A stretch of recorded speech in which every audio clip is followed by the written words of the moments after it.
Here is your movement standards explainer video for Battleground 318. Here we're going to go over all the rules, all the standards, and everything you'll need to know to be successful at Battleground 318. The third workout in Battleground 318 is called Pacemaker.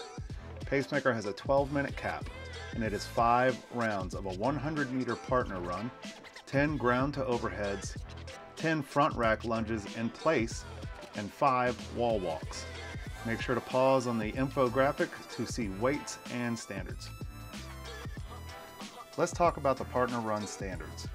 Both partners will run 100 meters together while holding a rope. Also, when you are running to the cones, both partners must run around the cones and come back. You cannot split the cones with one partner in front and one partner in the rear. Both partners have to go around the cones in order for the run to count.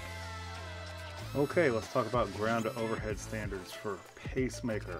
In this workout, we don't care if you do muscle snatches, power snatches, squat snatches, clean and jerks, clean and push presses, clean and strict presses, whatever. Just get the barbell from the ground to overhead. That's what matters here. Okay, next we're going to talk about front rack lunges. These lunges are to be performed in place. The hips and knees must fully be extended at the end of each lunge for the rep to count. Reverse lunges are not permitted. You have to step forward to begin the rep, and the knee must fully contact the ground at the bottom of each rep in order for the rep to be credited.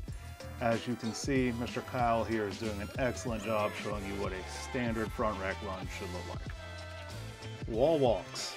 As you know, we have 2 divisions, RX and scale, so we'll start with scale wall walks.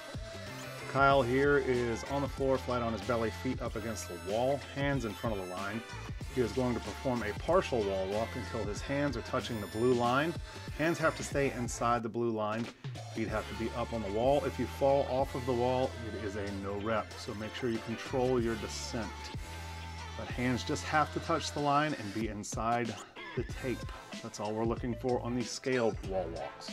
Here, Michael is doing an RX version of the wall walk. The tape is far closer to the wall. It is exactly 10 inches away from the wall. Michael is going to start with his hands, belly, thighs, and feet up against the wall and floor. He's going to perform a wall walk until his hands travel back far enough to allow his hands to touch the blue tape line.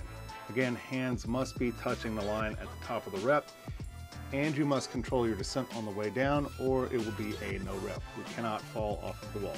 These are your standard fare RX wall walks.